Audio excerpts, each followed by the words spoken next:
അഹങ്കാരത്തിന്റെ ത്യാഗമാണ് യജ്ഞം. സ്വാർത്ഥതയുടെ ഓരോരിക്കലും സ്വാർത്ഥത ത്യജിക്കപ്പെടുമ്പോഴും നമ്മൾ അറിയാതെ സ്ഥൂലമായ മണ്ഡലത്തിൽ ആത്മവിചാരം ചെയ്യാണ്. ആത്മവിചാരം എന്ന് വെച്ചാൽ എന്താ?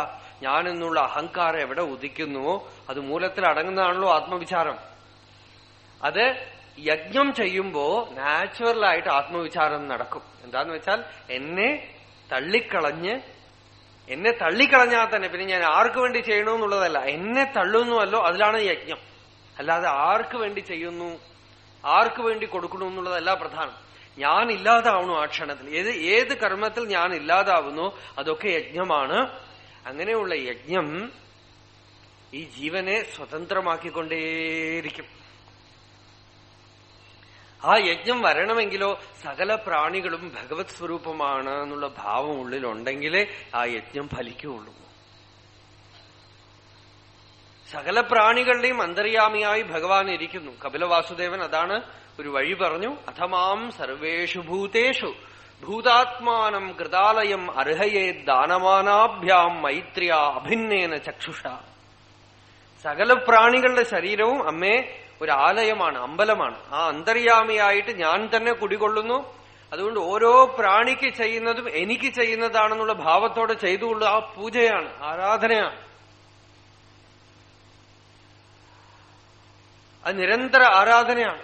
ആ ആരാധന ഉണ്ടെങ്കിൽ ആ ആരാധന വലിയ യജ്ഞമായിട്ട് മാറും. തദർത്ഥം കർമ്മ കൗന്തേയ മുക്തസംഗ സമാചര. അതുകൊണ്ട് കൗന്തേയ യജ്ഞാർത്ഥം, യജ്ഞത്തിനായിക്കൊണ്ട് ചെയ്യും. യജ്ഞവും എങ്ങനെ ചെയ്യണം? അതും ഒബ്സഷൻ ആവാൻ പാടില്ല. എനിക്ക് ഇന്ന് ചിലര് സർവീസ് എന്ന് പറഞ്ഞ് തുടങ്ങിക്കഴിഞ്ഞാൽ വേണോ വേണ്ടയോ സർവീസ് ചെയ്ത് ബാക്കിയുള്ളവരെയൊക്കെ ബുദ്ധിമുട്ടിച്ച് കളയും. അങ്ങനെ ആവാൻ പാടില്ല. മുക്തസംഗ സമാചര എന്നാണ്. ഒന്നിലും ഒബ്സഷനേ പാടില്ല. അത് നിന്ന് പോവാണെങ്കിൽ നിന്ന് പോട്ടെ, നടക്കുകയാണെങ്കിൽ നടക്കട്ടെ. It should be natural, spontaneous. സംഘമില്ലാതെ, ഒന്നിലും അറ്റാച്ച്മെന്റ് ഇല്ലാതെ ഒരു പ്രത്യേക കർമ്മത്തിൽ നമുക്കൊരു അവസരം കിട്ടുമ്പോൾ അതിനെ ഉപയോഗപ്പെടുത്തി നിസ്വാർത്ഥമായി ചെയ്താൽ മതി. നമ്മൾ അതിലൊരു ഇൻട്രസ്റ്റ് കാണിച്ചാൽ അതിലൊരു സ്വാർത്ഥത വന്നുപോകും. സോഷ്യൽ സർവീസ് എന്ന് പറയുന്നതിലും അറ്റാച്ച്മെന്റ് വന്നുപോയാൽ അതിൽ സ്വാർത്ഥതയുണ്ട്. മോക്ഷത്തിൽ അറ്റാച്ച്മെന്റ് വന്നുപോയാൽ പോലും സ്വാർത്ഥത ബാക്കി നിൽക്കും. സ്വാർത്ഥത വിടലാണ് ഈശ്വര സാക്ഷാത്കാരം. അല്ലാതെ ഈ സ്വാർത്ഥ രൂപത്തിലുള്ള അഹങ്കാരത്തിന് ഒരു ഈശ്വര സാക്ഷാത്കാരം ഉണ്ടാവാൻ പോണില്ല. വളരെ സൂക്ഷ്മമാണ് വിഷയം. ഈശ്വര സാക്ഷാത്കാരം വേണം എന്ന് പറഞ്ഞ അറ്റാച്ച്മെന്റ് വന്നാൽ പോലും സ്വാർത്ഥത വന്നു പോകും. അതാണ് ആശയെ അറുമിൻ, ആശയെ അറുമിൻ, ഈശനോടാകിലും ആശയെ അറുമിൻ. ഈശ്വരനെ പ്രാപിക്കാൻ എന്ന് പറഞ്ഞ് ആശ വെച്ചാൽ പോലും സ്വാർത്ഥത വന്നു പോകും. സ്വാർത്ഥത നിശേഷം യാതൊന്നിലും പറ്റിക്കൂടിയിട്ടില്ലെങ്കിൽ അയാള് ജീവിക്കുന്നത് തന്നെ യജ്ഞമാണ്. അയാളുടെ ഓരോ ചലനവും യജ്ഞമാണ്. അതാണ് ജീവൻ മുക്തന്മാരുടെ നിരന്തരം അവര് യജ്ഞമാണ്. അത് ജ്ഞാനയജ്ഞമാണ്. ന്യാസയേവാത്യരേ ചെയ്യത് വേദം. അതുകൊണ്ട് അതിനെ ന്യാസം, സന്യാസം എന്ന് പറയുന്നു. സന്യാസം എന്ന് വെച്ചാൽ ജ്ഞാനമാണ്, സാക്ഷാത്കാരം. സാക്ഷാത്കാരമുള്ളവൻ നിരന്തര യജ്ഞം ചെയ്തുകൊണ്ടേയിരിക്കുന്നു.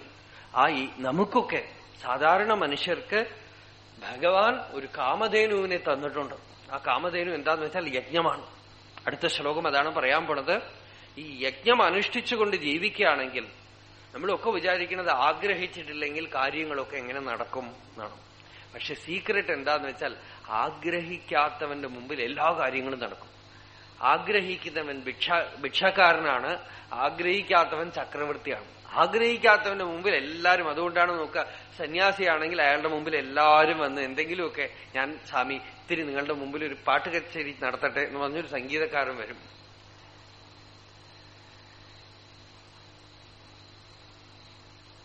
എന്തെങ്കിലുമൊക്കെ പറഞ്ഞു നിങ്ങൾക്ക് ഞാൻ എന്തെങ്കിലുമൊക്കെ കൊണ്ട് തരട്ടെ. എന്തുകൊണ്ട് ഈ ആഗ്രഹമില്ലാത്തവരുടെ പുറകെ ആഗ്രഹങ്ങളൊക്കെ നടക്കും. ആഗ്രഹിക്കണവനോ ഒന്നും നടക്കില്ല. നമുക്ക് ലോകത്തിൽ ഇതിന്റെ ഫിനോമിനൻ നമുക്ക് കണ്ടുകൊണ്ടേയിരിക്കാം. ആഗ്രഹിച്ചിട്ടില്ലെങ്കിൽ തന്നെ പ്രകൃതി അയാൾക്ക് എന്തും ചെയ്തു കൊടുക്കാൻ, എന്ത് വേണമോ എസെൻഷ്യൽ ആയിട്ടുണ്ടോ അതൊക്കെ ചെയ്തു കൊടുക്കും.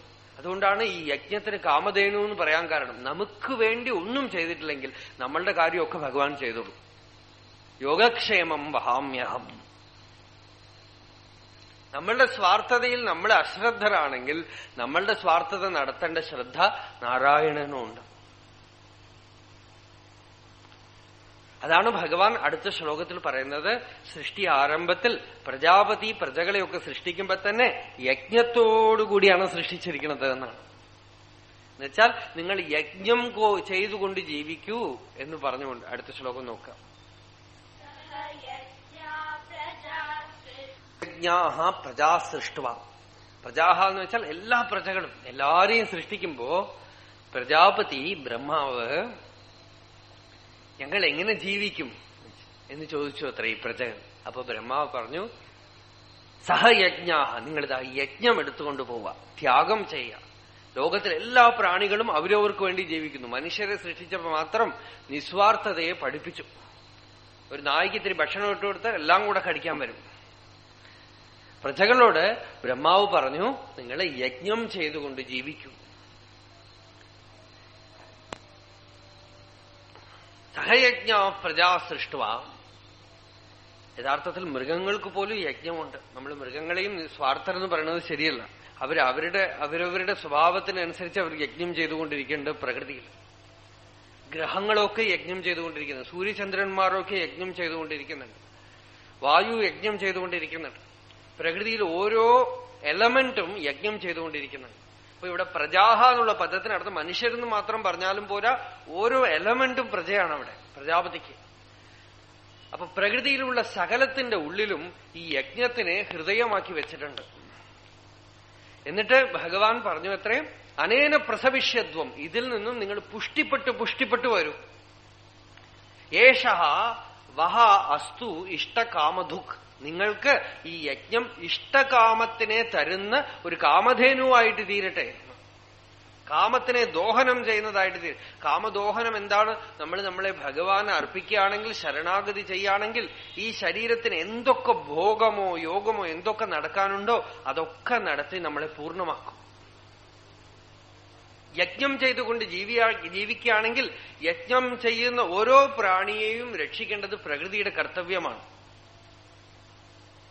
യജ്ഞം ചെയ്യുന്നവരുടെ ശരീരവും ആരോഗ്യമായിട്ട് ഇരുന്നേ വെക്കൂ, മനസ്സും ആരോഗ്യമായിട്ട് ഇരുന്നേ വെക്കൂ, ബുദ്ധിയും ആരോഗ്യമായിട്ട് ഇരുന്നേ വെക്കൂ. നമ്മൾ വിചാരിക്കുന്നു നമ്മൾ മറ്റുള്ളവർക്ക് വേണ്ടി ചെയ്താൽ നമ്മളുടെ കാര്യം ആരും നോക്കും എന്നാണ്. നമ്മൾ കംപ്ലീറ്റ് ആയിട്ട് ഈ നമ്മൾ ഇല്ലാതായാൽ പ്രപഞ്ചം മുഴുവൻ നമ്മളെ നോക്കും. പ്രഹ്ലാദൻ തനിക്ക് സ്വയമേവ ഒരു ചെറിയൊരു സെക്യൂരിറ്റി ഫോഴ്സ് ഉണ്ടാക്കിയ ഹിരണ്യകശിപുവിന്റെ അടുത്ത് രക്ഷപ്പെടാൻ പറ്റുമോ? പ്രഹ്ലാദന് ഒരു സെക്യൂരിറ്റി ഫോഴ്സും ഇല്ല, അല്ലേ? ഭഗവാന്റെ ഫോഴ്സേ ഉള്ളൂ. ശരണാഗതി ചെയ്ത് താൻ ഇല്ലാതായി ആ കുട്ടി നിൽക്കണു. ഒരു ജഡ്ജ്മെന്റ് ഇല്ല, താൻ തന്നെ രക്ഷിക്കലില്ല, യാതൊന്നുമില്ല. പക്ഷെ ഹിരണ്യകശിപുവിനെ പോലെ ബലവാനായ ഒരു അസുരന്റെ ഒരു ബലവും ഈ കുട്ടിയുടെ മേലെ പ്രയോഗിച്ചിട്ട് യാതൊരു വിധത്തിലും ഫലിക്കണില്ല. കാരണം എന്താ? യജ്ഞം, സദാ യജ്ഞത്തിലാണ് നിൽക്കുന്നത് ആ കുട്ടി. എന്നുവെച്ചാലോ താനില്ലാതിരിക്കുകയാണ്. താനില്ലാതിരുന്നാൽ നടക്കേണ്ടതൊക്കെ താനെ നടക്കും. അത് നടക്കോ എന്ന് ചോദിക്കാൻ പാടില്ല, ഇരുന്ന് നോക്കണം. മുരുകനാർ സ്വാമിയുടെ ഒരു പാട്ടുണ്ട്, മുഴുവൻ പാട്ട് ഓർമ്മയില്ല, അത് 2-3 ലൈൻ റിപ്പീറ്റഡ് ആയിട്ട് വരും. ഇരുന്തപടിയേ ഇരു என்றான் എന്തൈ രമണ നായകനെ, செலுத்தும் വഴിക്കേ செல்லென்றான். ഓരോ പാട്ടിനെയും ലൈൻ ഇങ്ങനെ ഈ സഹജഭാവത്തിനെ പറഞ്ഞുകൊണ്ടേയിരിക്കും. ഇരുന്തപടിയേ ഇരു என்றான். ഗുരുവിനോട് പോയി ചോദിക്കുകയാണ് ശിഷ്യൻ, ഞാൻ എങ്ങനെ ഇരിക്കണം എന്ന് ചോദിച്ചാൽ, നീ ഇരുന്തപടിയേ ഇരു என்றான். എങ്ങനെ ഇരിക്കണോ അങ്ങനെയേ ഇരിക്കൂ. ഞാൻ എങ്ങനെ പ്രവർത്തിക്കണം, ജീവിതത്തിൽ എങ്ങനെ ചലിക്കണം, ചെലുത്തും വഴിക്ക് ചെല്ലെൻറാൻ. എങ്ങനെ ആ പ്രകൃതി ശക്തി തന്നെ നിയന്ത്രിക്കണോ ആ വഴിക്ക് പോയിക്കൊണ്ടേയിരിക്കൂ. എല്ലാത്തിന്റെ എസൻസ് എന്താ? സ്വാർത്ഥത ഇല്ലാതിരിക്കൂ എന്നാണ്. ഞാൻ എന്ന് ഉദിക്കാതെ, ഞാൻ ഉദിയാതുള്ള നില, അങ്ങനെ ഇരുന്നാൽ സത്യാസ്ഥിതി ന അഹമുദേതിയത്ര തച്ചോദയസ്ഥാന ഗവേഷണേന വിനാ നശ്യേത് യതി തന്നെ നശ്യേത് സ്വാത്മൈക്യരൂപാ കഥമസ്തു നിഷ്ഠ. ഞാൻ എന്നുള്ളത് ഉദിക്കാത്ത ആ സ്ഥിതി തന്നെ സ്വാത്മൈക്യരൂപമായ നിഷ്ഠ. ആ നിഷ്ഠ തന്നെ യജ്ഞം. അങ്ങനെ യജ്ഞം ചെയ്യുകയാണെങ്കിൽ ആ യജ്ഞം നമുക്ക് എല്ലാ കാമനകളെയും തന്നുകൊണ്ടിരിക്കും. കാമനകൾ എന്ന് വെച്ചാൽ നമുക്കായിട്ട് കാമന ഉണ്ടാവില്ലേ, എസെൻഷ്യൽസ്. എന്താണോ വേണ്ടത് അതൊക്കെ നടക്കും. സകല സിദ്ധികളും അയാളുടെ മുമ്പിൽ. യോഗമൊന്നും പരിശീലിക്കണ്ട, പ്രാണായാമമൊന്നും ചെയ്യണ്ട. മഴ പെയ്യാൻ പറഞ്ഞാൽ മഴ പെയ്യും. ഇപ്പൊ ഇന്നത് വേണമെന്ന് പറഞ്ഞാൽ അത് വന്നേ വെക്കൂ. അംഗം ഹരേഹേ പുളകഭൂഷണമാശ്രയന്തി എന്ന് വിളിച്ചാൽ മേലേന്ന് പണം കൊട്ടും. വിവേകാനന്ദ സ്വാമികൾ അദ്ദേഹത്തിന്റെ ഷിക്കാഗോ പ്രസംഗം കഴിഞ്ഞ് തിരിച്ചു വന്ന് I plan to work in India എന്ന് പറഞ്ഞൊരു ടോക്കിൽ അദ്ദേഹം പറയുന്നു, ഭാരതത്തിൽ ഇന്നത് ചെയ്യണം, മഠം സ്ഥാപിക്കണം, എന്തൊക്കെയോ പറയണ്ട. അപ്പൊ ആരോ ചോദിക്കുകയാണ്, പണം, ഇതിനൊക്കെ പണം എവിടെ ചോദിക്കും. Money, don't talk about it, it will pour down from heavens if I want it. എനിക്ക് വേണമെങ്കിൽ അത് ആകാശം പടർന്ന് ചുവട്ടിൽ വീഴും എന്നാണ്. എന്താന്ന് വെച്ചാൽ തന്റെ ആഗ്രഹം ഒന്നുമില്ല അതിലെ. സ്വാർത്ഥതയുണ്ടെങ്കിൽ ആർക്കെങ്ങനെ പറയാൻ കഴിയും? സ്വാർത്ഥതയുണ്ടെങ്കിൽ എപ്പോഴും പേടിയാണ് അല്ലേ. ഇന്നത്തെ ശമ്പളം മാസം കിട്ടുമോ എന്തോ, എപ്പോഴും ടെൻഷനാണ്. എത്ര ദിവസം കിട്ടുമോ?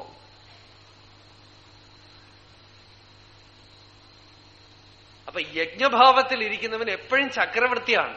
അവന് ഇഷ്ടകാമതുക്ക്, അവന്റെ സകല കാമനകളും എന്തൊക്കെ നടക്കണോ അതൊക്കെ നടന്നേ വെക്കൂ. തിരുവണ്ണാമലയിൽ ഗുരുനമശിവായ സ്വാമികൾ, ഗുഹൈ നമശിവായർ എന്ന് പറഞ്ഞൊരു യോഗി ഉണ്ടായിരുന്നു. തെലുങ്ക് ആന്ധ്രദേശത്തിൽ ചേർന്ന ആള്. അദ്ദേഹം തിരുവണ്ണാമലയ്ക്ക് ഭാരതയാത്ര എന്ന് പറഞ്ഞുണ്ട്. ഭാരതയാത്ര എന്ന് വെച്ചാൽ അവര് താമസിക്കുന്ന സ്ഥലത്ത് നിന്നും ഒരു പ്രത്യേക രീതിയിൽ തീർത്ഥക്ഷേത്രങ്ങളൊക്കെ നടന്ന് കണ്ട് അതിൽ ഇന്ന തീർത്ഥക്ഷേത്രങ്ങളിലേക്ക് പോകണമെന്നുണ്ട്. അങ്ങനെ തീർത്ഥക്ഷേത്രങ്ങളൊക്കെ നടന്ന് ഹിമാലയം വരെ പോയി ചുറ്റി അതേപോലെ തിരിച്ച് അവരവര് എവിടുന്ന് പുറപ്പെട്ടുവോ ആ സ്ഥലത്ത് തന്നെ വരുന്ന ഭാരതയാത്ര. ആ ഭാരതയാത്രയ്ക്കായി പുറപ്പെട്ട ഒരു യോഗിയാണ് ഗുഹൈ നമശിവായ സ്വാമികൾ. അദ്ദേഹത്തിന് വേറെ എന്തോ ഒരു പേര്, പിൽക്കാലത്താണ് ഗുഹൈ നമശിവായ എന്ന് വിളിച്ചത്.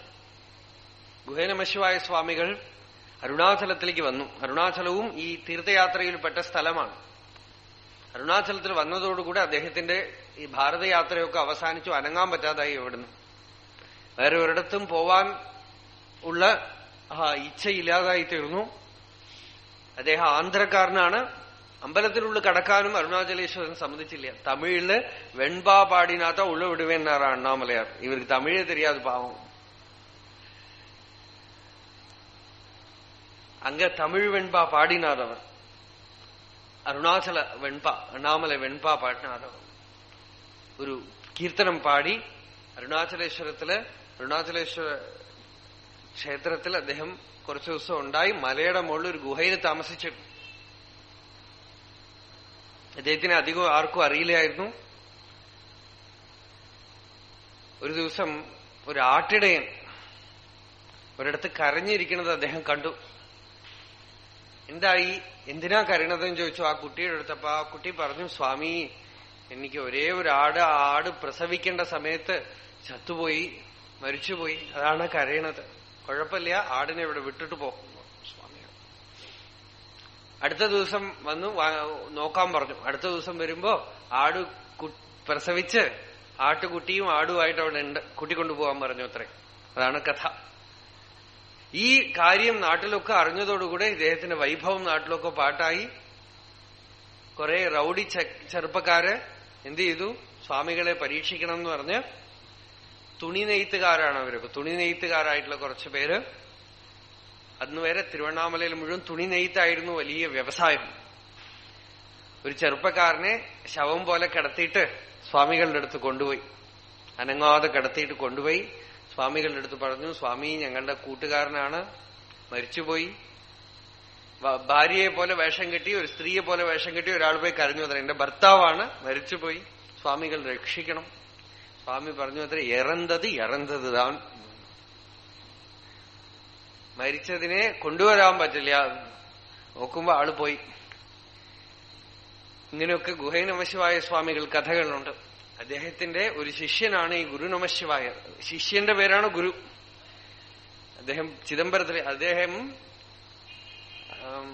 അദ്ദേഹത്തിന് പല സിദ്ധികളും പിൽക്കാലത്ത് ഏർപ്പെട്ടപ്പോ ഗുഹൈനമശിവായ സ്വാമികൾ പറഞ്ഞു, ഒരു കുറ്റിയില് 2 ആനയെ കെട്ടാൻ പാടില്ല, അതുകൊണ്ട് അരുണാചലത്തിൽ നിന്ന് ചിദംബരത്തിലേക്ക് പോവാൻ പറഞ്ഞു. അപ്പൊ ചിദംബരത്തിലേക്ക് പോകുന്ന വഴിയിൽ ഇദ്ദേഹത്തിന് നല്ല വിശപ്പ്, സഹിക്കവയ്യാതെ വിശപ്പ്. അപ്പൊ ചിദംബരത്തില് ദേവിയെ വിളിച്ച് പറയാണ്, എന്നെ ഇവിടുന്ന് അരുണാചലത്തിൽ നിന്ന് അങ്ങോട്ട് വലിച്ചല്ലോ, എനിക്ക് ഇപ്പൊ ശാപ്പാട് കൊണ്ടുപോകാന്നാണ്. ഇപ്പൊ ശാപ്പാട് കൊണ്ടുപോകാം, അല്ലെങ്കിൽ ഞാൻ അവിടുന്ന് അനങ്ങില്ല. അംബിക സ്വർണപാത്രത്തിൽ, അവിടെ നേദ്യത്തിന് വെച്ചത് കാണാനില്ല ചിദംബരത്തിൽ, സ്വർണപാത്രത്തിൽ കൊണ്ടുവന്ന് സ്വാമികൾക്ക് ശാപ്പാട് കൊടുത്തു എന്നൊരു കഥയുണ്ട്. സ്വർണപാത്രത്തിൽ കൊണ്ടുവന്ന് ശാപ്പാട്, അദ്ദേഹം ശാപ്പാട് കഴിച്ചാൽ സ്വർണ്ണപാത്രം അവിടെ ഇട്ടിട്ട് പോയി. ആഗ്രഹമില്ലാത്തവന് ഭഗവാനെ സേവ ചെയ്യാനായിട്ട് മുമ്പിൽ വന്ന് നിൽക്കും.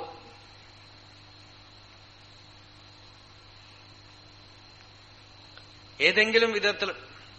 ഇപ്പൊ ഈ പുരാണ കഥകൾ, ഈ കഥകളിൽ നടന്നതൊക്കെ ഒരുപക്ഷെ കഥ നടന്നപ്പോ ഈ രൂപത്തിലൊന്നും ഉണ്ടാവില്ല. നമ്മളിപ്പോ കഥ പറയുമ്പോ എങ്ങനെ ഉണ്ടാവണം, കഥ നടന്ന സമയത്ത് ചിലപ്പോ എങ്ങനെ ഉണ്ടാവും, ഏതോ ഒരു സ്ത്രീ വന്നിട്ടുണ്ടാവും, ഒരു പാത്രത്തിൽ ആഹാരം കൊണ്ടുവന്ന് കൊടുത്തിട്ടുണ്ടാവും. നമ്മളിപ്പോ കഥ പറയുമ്പോ സാക്ഷാത് അംബികയെ ശാപ്പാട് കൊണ്ടുവന്ന് കൊടുത്തു എന്ന് കഥ പറയണം. നടന്ന ആ ഇൻസിഡൻസ് നടക്കുമ്പോ ആശ്ചര്യമായിട്ടൊന്നും നമുക്ക് തോന്നുകയില്ല. കഥ പറയുമ്പോൾ നമ്മൾ വളരെ എക്സൈറ്റ്മെന്റോടുകൂടെ കഥ പറയണു. പക്ഷെ ദിവ്യമായ പല കാര്യങ്ങളും നടക്കുമ്പോൾ അതിലൊരു എക്സൈറ്റ്മെന്റും ഉണ്ടാവില്ല, വളരെ സാധാരണമായിട്ട് നടക്കും. പിന്നീട് ആലോചിച്ച് നോക്കുമ്പോഴാണ് അതിലുള്ള ആശ്ചര്യം കാണുക, മിസ്റ്ററി കാണുക.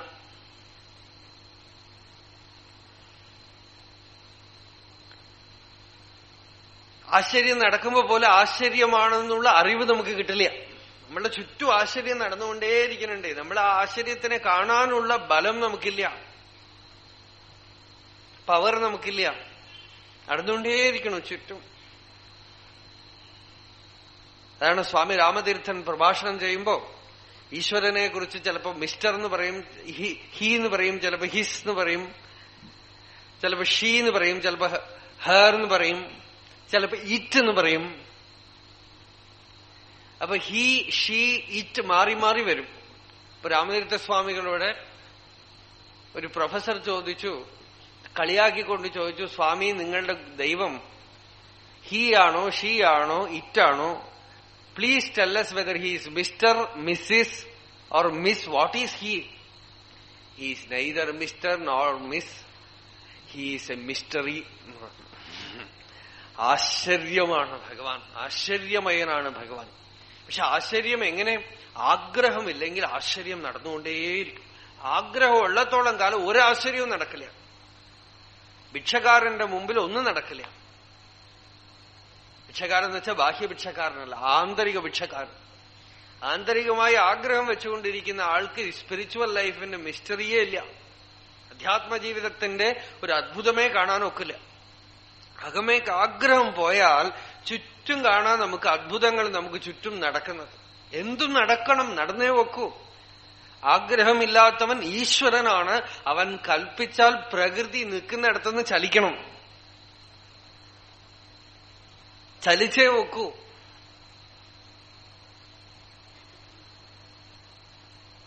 അതെങ്ങനെയാണെങ്കിൽ നടന്നേ വെക്കൂ, നടക്കും.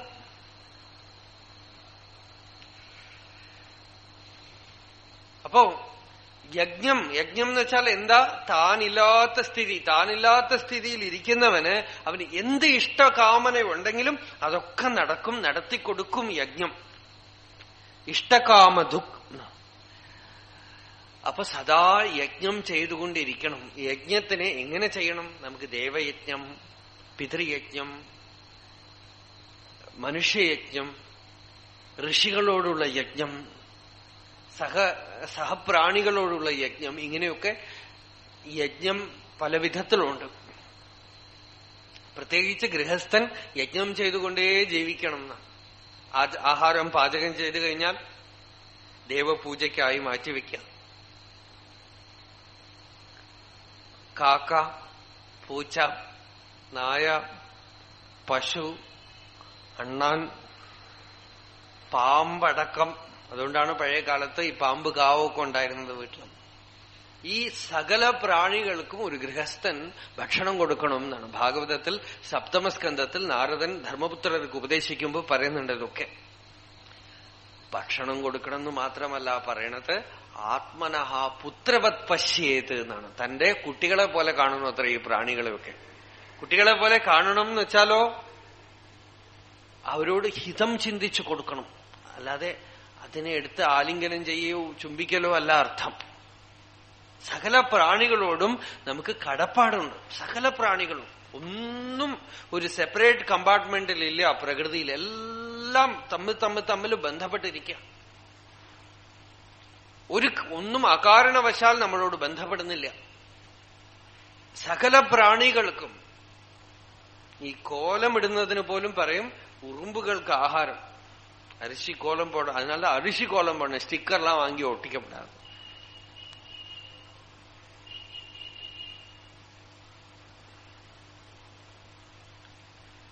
എല്ലാം ഈ പ്രാണി ഇതൊക്കെ യജ്ഞത്തിന്റെ ഭാഗമാണ്. നമ്മൾ ജീവിക്കുന്നുണ്ടെങ്കിൽ പരോപകാരാർത്ഥം ഇതം ശരീരം എന്നുള്ള ഭാവം സകല പ്രാണികൾക്കും ഒരു പ്രയോജനപ്പെടുന്ന രീതിയിൽ ഈ ശരീരം ഇരിക്കുകയാണെങ്കിൽ ശരീരത്തിൽ ഓരോ നാഡിയും നരമ്പും ശുദ്ധമാവും, ചിത്തം ശുദ്ധമാവും, ബുദ്ധി ശുദ്ധമാവും. കൊടുത്താൽ എനിക്ക് ആര് തരുന്നു വിചാരിക്കാതെ കൊടുത്തുകൊണ്ടേ ഇരുന്നാൽ വർഷിച്ചുകൊണ്ടിരിക്കും.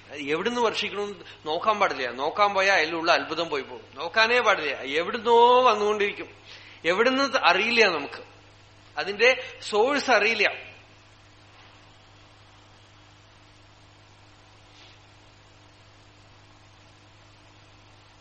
ഭക്ഷണം കൊടുക്കാൻ ആരംഭിച്ചാൽ ചിലപ്പോൾ 10 പേർക്ക് പാചകം ചെയ്താൽ 30 പേര് ഊണ് കഴിക്കും. നോക്കാൻ പാടില്ല, എങ്ങനെ വന്നു നോക്കാൻ പാടില്ല. നമ്മൾ കണക്ക് 10 പേർക്ക് വെച്ചിട്ടുണ്ടാവും. കൊടുക്കാൻ ഹൃദയം ഉണ്ടെങ്കിൽ 30 പേര് സുഖമായിട്ട് ഊണ് കഴിക്കും. എവിടുന്ന് അന്നം വന്നു ചോദിക്കാൻ പാടില്ല. ദ്രൗപദിയുടെ വസ്ത്രം വളർന്നത് എങ്ങനെയാണെന്നൊന്നും അത് നമുക്ക് കാണാം. If that surrender is there it will happen to you. പ്രകൃതിയിൽ എല്ലാ സിദ്ധികളും ഉണ്ട്. പ്രകൃതി കോൺക്രീറ്റായ വസ്തുവല്ല, നിങ്ങളുടെ സയൻസിന് വഴങ്ങുന്നതല്ല പ്രകൃതി. It is not rational, it is the most irrational thing, illogical thing. But if you believe that it is rational, it will show as if it is rational, so that you will get trapped. മഹാത്മാക്കൾക്ക് സാധുക്കൾക്കൊക്കെ നടന്നിട്ടുണ്ടല്ലോ. എങ്ങനെ നടന്നു? ഒന്നും കഥയല്ല, എന്തും നടക്കും എന്നാണ്. കാരണം പ്രകൃതി എന്ന് പറയുന്നത് വിശ്വം ദർപ്പണ ദൃശ്യമാന നഗരി. അത് കോൺക്രീറ്റ് ആണെന്ന് പറഞ്ഞാൽ കോൺക്രീറ്റ് ആയിട്ടിരിക്കും, അബ്സ്ട്രാക്ട് ആണെന്ന് പറഞ്ഞാൽ അബ്സ്ട്രാക്ട് ആയിട്ട്. നിങ്ങളാണതേ, നിങ്ങളുടെ ഉള്ളിലുള്ളതാണ് പുറത്ത് കാണുന്നതേ. അകമയ്ക്ക് എന്തും സാധിക്കുന്നു വെച്ചാൽ എന്തും സാധിക്കും. ത്യാഗം ചെയ്യാൻ തയ്യാറാണെങ്കിൽ ത്യാഗം തന്നെ ബ്രഹ്മസ്വരൂപം. ത്യാഗേനൈകേ അമൃതത്വമാനശുഹു. ത്യാഗം കൊണ്ടാണ് അമൃതാനുഭവം ഉണ്ടാവുന്നത്.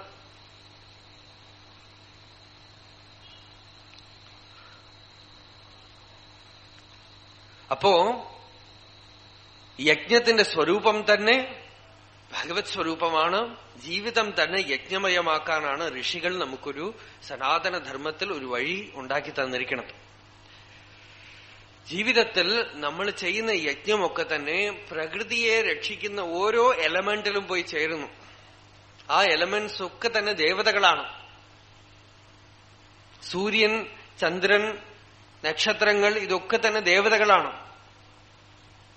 ദേവതകളാണെന്ന് വെച്ചാൽ ശംഖചക്ര ഗതയായിട്ടോ അല്ലെങ്കിൽ കിരീടത്തോടുകൂടെ അവരൊന്നും കാണുന്നില്ലല്ലോ എന്ന് വെച്ചാൽ അങ്ങനെയൊന്നും കാണില്ല. അവരൊക്കെ ദേവതകളാണ്.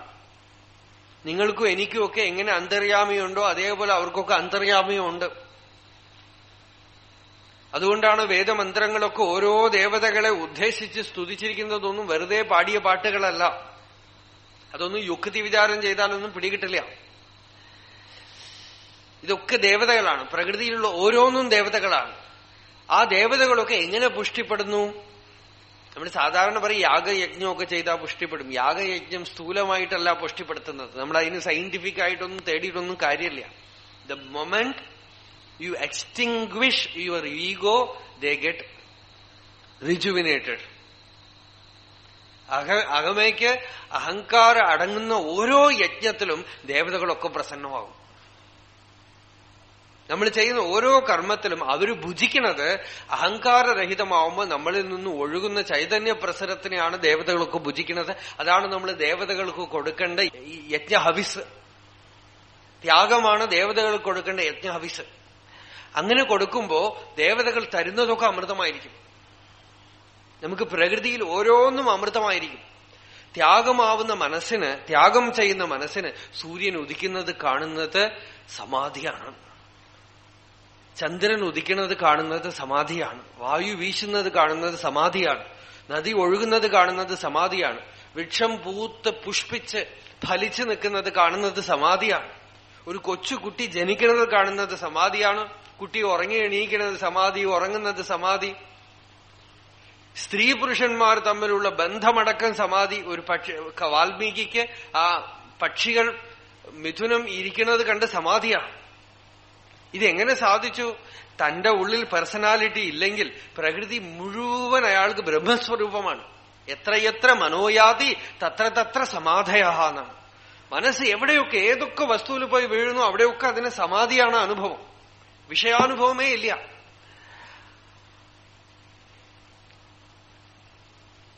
ആ ത്യാഗം അകമേക്ക് ഉണ്ടെങ്കിൽ നമ്മളുടെ daily life itself will become spiritual life, സഹജസ്ഥിതി. പ്രകൃതിയിൽ കാണപ്പെടുന്നതൊക്കെ ഭഗവത് അനുഭവമായിട്ട് തീരും, വിഭൂതി ദർശനമായിട്ട് തീരും. വിഭൂതി ദർശനത്തിന്റെ സീക്രട്ട് തന്നെ ഈ അഹങ്കാരരഹിതമായ യജ്ഞസ്ഥിതിയാണ്. ഇങ്ങനെ നിരന്തരം യജ്ഞം ചെയ്യൂ. യജ്ഞം ചെയ്യാന്ന് വെച്ചാൽ നിങ്ങളുടെ സ്വാർത്ഥത്തിനെ വിട്ടിട്ട് എന്തെങ്കിലുമൊക്കെ ചെയ്യാം. മാതൃദേവോ ഭവ, പിതൃദേവോ ഭവ, ആചാര്യദേവോ ഭവ, അതിഥിദേവോ ഭവ. വേദമനൂച്യാചാര്യോ അന്തേവാസിനമനുശാസ്തി എന്ന് തുടങ്ങിയിട്ട് ആരൊക്കെ അടുത്തുണ്ടോ അവിടുന്ന് യജ്ഞം തുടങ്ങുക. ആരൊക്കെ അടുത്തുണ്ട്? അമ്മ അടുത്തുണ്ട്, അച്ഛൻ അടുത്തുണ്ട്, ആചാര്യൻ ഉണ്ട്, അതിഥി ആരോ വിളിക്കാതെ വരുന്നു. അതിഥി എന്ന് പറഞ്ഞാൽ തന്നെ പറഞ്ഞിട്ട് വരാൻ പാടില്ലയോ എന്ന് ചോദിച്ചാൽ അതിഥിയല്ലാതെ. പറയാതെ ആര് വീട്ടിലേക്ക് വരുന്നു അവനാണ് അതിഥി. തിഥി പറയാതെ വരുന്നവൻ അതിഥി. ഞാൻ ഇന്ന ഡേറ്റിൽ വരുന്നു എന്ന് പറഞ്ഞാൽ അതിഥിയാവില്ല. ഡേറ്റ് പറയാതെ ഒരാൾ പ്രത്യക്ഷപ്പെട്ടു നമ്മൾക്ക് വെച്ചിരിക്കുന്നത് എടുത്തു കൊടുത്താൽ യജ്ഞം, അതിഥി യജ്ഞമായി. അമ്മയുണ്ട്, അച്ഛനുണ്ട്, ബന്ധുക്കളുണ്ട്, ആരൊക്കെ എവിടെയൊക്കെ ചാൻസ് കിട്ടണോ ഒരു ചാൻസും വേസ്റ്റ് ആക്കാൻ പാടില്ല. ചാൻസ് എന്തിനാ? പൂജ, ആരാധന. ആരാധനയ്ക്ക്. ആരാധന എങ്ങനെ? രാവിലെ എണീറ്റിട്ട് അമ്മയ്ക്ക് പാവം നല്ല തണുപ്പ്, നേരത്തെ എണീറ്റ് അമ്മയ്ക്ക് ഒരു അഭിഷേകം, തലയില് പച്ചവെള്ളം ഒഴിച്ച് ഇത്തിരി പൂവെടുത്ത് അർച്ചിച്ച് ദീപാരാധന കാണിച്ചാ അമ്മയ്ക്ക് പൂജയാവുമോ? പാവം അമ്മമാരുടെ കാര്യം പിന്നെ കഷ്ടമാകും. അമ്മയെ പൂജ ചെയ്യണം, അച്ഛനെ പൂജ ചെയ്യണം എന്ന് പറഞ്ഞ് വയസ്സുകാലത്ത് അച്ഛനെയും അമ്മയും ഒക്കെ രാവിലെ നല്ല ഇളനീര് കൊണ്ട് അഭിഷേകം ചെയ്താൽ അതല്ല പൂജ. പിന്നെ എന്താ? യയാ തുഷ്യത്തി, അതാണ് പൂജയുടെ സീക്രട്ട്. എന്ത് ചെയ്താൽ ആ ജീവൻ സന്തോഷപ്പെടുമോ, എന്ത് ചെയ്താൽ ആ ജീവൻ ഒരു നിർവൃത്തി ഉണ്ടാവുമോ അത് പൂജ. ഇതൊക്കെ കപില ഭഗവാൻ ഭാഗവതത്തിൽ പറയണ മാർഗമാണ്. ആ നിർവൃത്തി ഉണ്ടാവുന്നത് തന്നെ നമുക്ക് പ്രസന്നതയാണ്. നമുക്ക് വേറെ ഒന്നും വേണ്ട, അവര് നമ്മളെ പുകഴ്ത്തുവോ ഒന്നും വേണ്ട. എന്തോ ചെയ്യുന്നത് കൊണ്ട് എന്തോ ഒരു റിലീഫ് ഉണ്ടാവുന്നുണ്ടല്ലോ ആ ജീവനിൽ, അത് തന്നെ ആരാധന, പൂജ.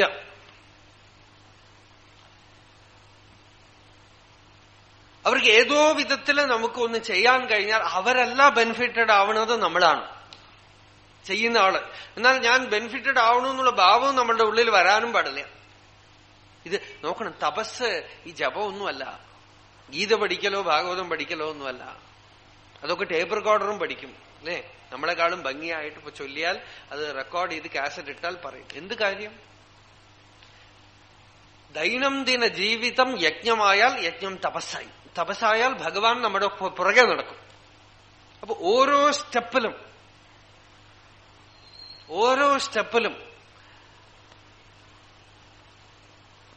അതാണ് ശ്രാദ്ധം. ശ്രാദ്ധം മരിച്ചുപോയിട്ട് ചെയ്യണത് മാത്രമല്ല, മരിച്ചുപോയിട്ട് ഇപ്പൊ എല്ലാവരും ചെയ്യണ്ട. ജീവിച്ചിരിക്കുമ്പോ പലപ്പോഴും ചെയ്യില്ല. മരിച്ചുപോയിട്ട് എന്താന്ന് വെച്ചാൽ മരിച്ചു കഴിഞ്ഞ ആളുകളെ എല്ലാവർക്കും പേടിയാണ്. പിന്നെ അവരെന്ത് ചെയ്യുന്നു, എന്ത് നടന്നാലും അവരാണോ ചെയ്തത് നമുക്ക് സംശയം വരെ തോന്നും. അത് വേറെ എന്തെങ്കിലും കാരണം നടന്നാലും അവരാണോ ചെയ്തതെന്ന് സംശയം തോന്നും. ജീവിച്ചിരിക്കുമ്പോ you have a precious chance for spiritual development. ജീവിച്ചിരിക്കുന്ന സമയത്ത് നമുക്ക് വലിയൊരു അവസരമാണ്. അച്ഛനും അമ്മയും മാത്രമല്ല, ആരുമായിട്ടൊക്കെ ബന്ധപ്പെടുന്നു ബന്ധപ്പെടുന്നവരൊക്കെ തന്നെ, എങ്ങനെയൊക്കെ ബന്ധപ്പെടുന്നു അവരൊക്കെ തന്നെ. അപ്പൊ നമുക്ക് അടുത്തുള്ളവരെ, അതുകൊണ്ടാണ് വേദം മാതൃദേവോഭവ പിതൃദേവോഭവ, ഏറ്റവും അടുത്തിരിക്കുന്നത് അവര് രണ്ടുപേരുണ്ടല്ലോ.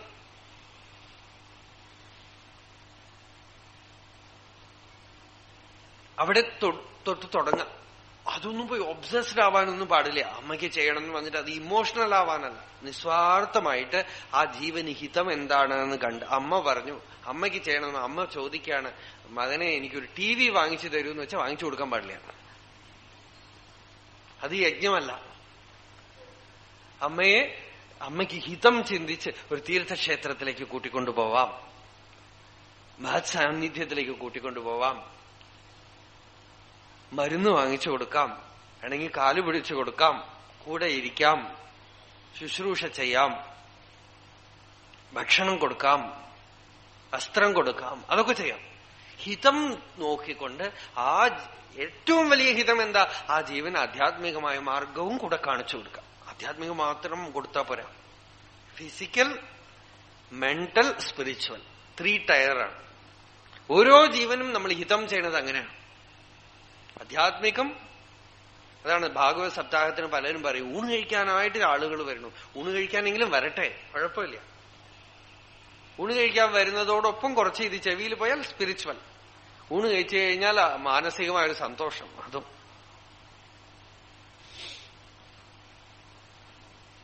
ഏത് വിധത്തിലും ഈ യജ്ഞം ചെയ്യാനുള്ള ചാൻസ് കളയാതെ നമ്മള് ബുദ്ധിയും വേണം, അതിന് പുറകിൽ ഇന്റലിജൻസും വേണം. പക്ഷെ you should not be clever. You can be intelligent, not clever. Cleverness is totally against spirituality. Cleverness എന്ന് വെച്ചാൽ സ്വാർത്ഥതയാണത്. സൂത്രത്തിൽ എനിക്ക് എന്തോ ഒരു പ്രയോജനപ്പെടുത്താൻ ഉപയോഗിക്കുന്നതാണ് cleverness. Intelligence is selflessness, cleverness is egoism, pride, selfishness. ഇത് രണ്ടും വാക്ക് വേറെ വേറെ. ഒന്ന് കൗശലത, ഒന്ന് സാത്വികമായ ബുദ്ധി. സാത്വികമായ ബുദ്ധി വേണം, സൂക്ഷ്മബുദ്ധി വേണം. സൂക്ഷ്മബുദ്ധി എന്തിനാ? അത് ഇതുപോലെ അമ്മയ്ക്ക് പൂജ ചെയ്യണം, നല്ലത് ചെയ്യണം പറഞ്ഞാൽ അമ്മ TV വേണം, ഡയബറ്റീസ് ആണെന്ന് അറിയാം, മധുര പലഹാരം വേണമെന്ന് വെച്ചാൽ ഒക്കെ വാങ്ങിക്കൊടുത്താൽ ഹിതമാവുമോ? ഹിതം എങ്ങനെ ചെയ്യണം എന്ന് അറിയണം. നമ്മളോട് സ്നേഹമാണെന്ന് പറഞ്ഞിട്ട് ഡയബറ്റീസ് ഉള്ള ഒരാൾക്ക് കഴിക്കൂ, നിങ്ങളോട് എനിക്ക് സ്നേഹമാണ്, പാൽപ്പായസം ധാരാളം ഒഴിച്ചാൽ സ്നേഹമാവുമോ? സ്നേഹം എന്ന് പറഞ്ഞാൽ ഇവരെ കൊല്ലുക. അതുപോലെ ഹിതം ചിന്തിച്ച് എല്ലാ പ്രാണികൾക്കും ഹിതം എങ്ങനെ വരും എന്ന് ചിന്തിച്ചുകൊണ്ട് it should become so spontaneous also. അങ്ങനെ ചെയ്യുകയാണെങ്കിൽ പതുക്കെ പതുക്കെ പതുക്കെ അമ്മയോടുള്ള ബന്ധം, അച്ഛനോടുള്ള ബന്ധം, ബന്ധുക്കളോടുള്ള ബന്ധം, കുട്ടികളോടുള്ള ബന്ധം, എല്ലാത്തിനോടും നമുക്ക് റെസ്പോൺസിബിലിറ്റി ഉണ്ടാകും. യജ്ഞമായിട്ട് മാറും, തപസ്സായിട്ട് മാറും. അതിന്റെ എഫക്റ്റ് എന്താ? ചിത്തം പ്രസന്നമായിക്കൊണ്ടേയിരിക്കും. നമ്മൾ പ്രത്യേകിച്ച് ധ്യാനിക്കാനിരിക്കൊന്നും വേണ്ട, ഒരു മെഡിറ്റേഷനും പ്രാക്ടീസും ഒന്നും വേണ്ട. ചിത്തം പ്രസന്നമായിക്കൊണ്ടേയിരിക്കും, തെളിഞ്ഞുകൊണ്ടേയിരിക്കും. ശരീരത്തിലെ ധാതുക്കളൊക്കെ ശുദ്ധമാവും. ആരോഗ്യം, ശരീരത്തിന് ആരോഗ്യം ഉണ്ടാവും, മനസ്സിന് തെളിച്ചമുണ്ടാവും, ബുദ്ധിക്ക് പ്രസന്നത ഉണ്ടാവും. ഉറങ്ങിക്കഴിഞ്ഞാൽ മരത്തടി പോലെ ഉറങ്ങും. ഉണരുമ്പോ സുപ്രഭാതം ഉണ്ടാകും, എല്ലാം ഉണ്ടാകും. യജ്ഞത്തിന്റെ ലക്ഷണങ്ങളാണ് ഇതൊക്കെ. ശരിക്കും യജ്ഞം ചെയ്ത് ജീവിക്കുകയാണെങ്കിൽ അതിന്റെ ലക്ഷണങ്ങളാണ് ഇതൊക്കെ. ഫ്രഷ്നെസ്. യജ്ഞം ചെയ്താൽ ആ പുക കൊണ്ട് അന്തരീക്ഷം ശുദ്ധമാവെന്ന് പറയണമല്ലോ. അത് ശുദ്ധമാവുമായിരിക്കും. പക്ഷെ നമ്മളുടെ ഉള്ളിൽ യജ്ഞം ചെയ്യപ്പെടുമ്പോ അവിടുന്ന് വരുന്ന ഫ്രാഗ്രൻസ് ഉണ്ടല്ലോ, അഹങ്കാരരഹിതമായ സാന്നിധ്യം, അതുകൊണ്ട് തീർച്ചയായും എല്ലാം ശുദ്ധമാവും, സകലതും ശുദ്ധമാവും. അപ്പൊ അങ്ങനെയുള്ള യജ്ഞം, അതിനെയാണ് ഭഗവാൻ ഇവിടെ പരസ്പര ഭാവനയായി പറയണത്. അടുത്ത ശ്ലോകം നോക്കാം.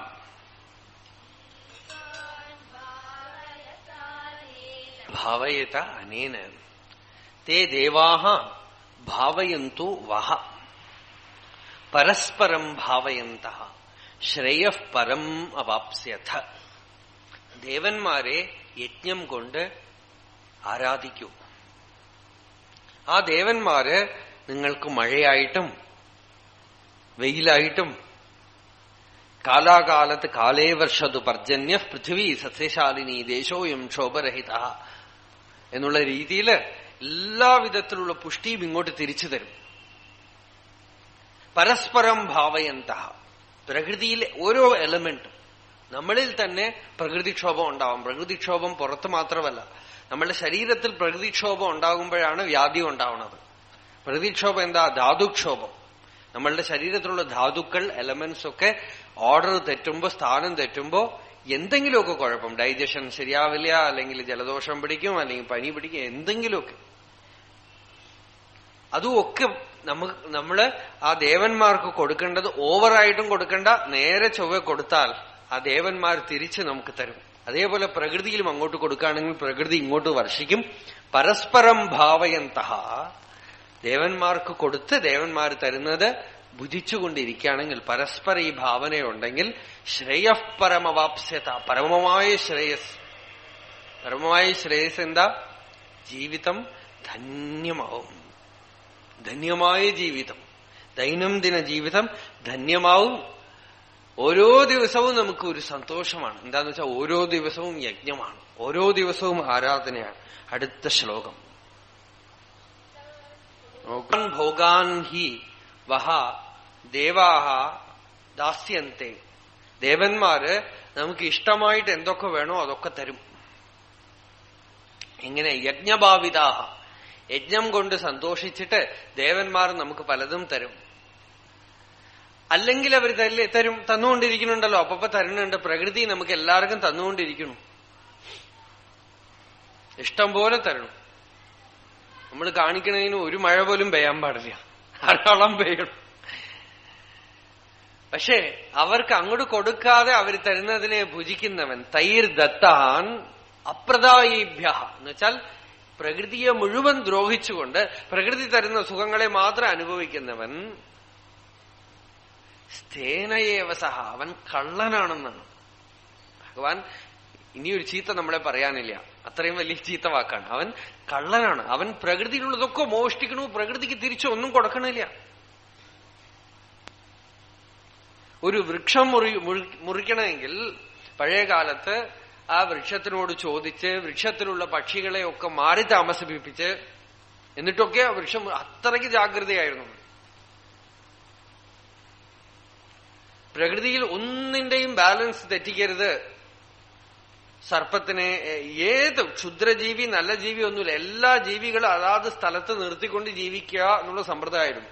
ഇപ്പൊ എന്താന്ന് വെച്ചാൽ നായ്ക്കൾ അധികമായ അവരെ പിടിച്ചു കൊല്ലാം, കുറെ മൃഗങ്ങൾ. അപ്പൊ എന്തിനെങ്കിലും ഒന്ന് ബാലൻസ് തെറ്റിച്ചാൽ, തവളയെ മുഴുവൻ പിടിച്ചുകൊണ്ട് പോയാൽ എന്താവും? ചെറിയ ചെറിയ പ്രാണികൾ വന്നിട്ട് നെല്ലും വയലും ഒക്കെ തിന്നുവരും. എവിടെയെങ്കിലുമൊക്കെ ഒരു ബാലൻസ് തെറ്റും. പാമ്പിനെ മുഴുവൻ പിടിച്ചുകൊണ്ട് പോയാൽ തവള ധാരാളമാകും. പ്രകൃതിയിൽ ഒന്നൊന്നിനെ ആശ്രയിച്ചിട്ടാണ് ഇരിക്കുന്നത്. നമ്മൾ പ്രകൃതിയുടെ താളുമൊക്കെ തെറ്റിക്കാൻ പുറപ്പെട്ടിരിക്കുകയാണെങ്കിൽ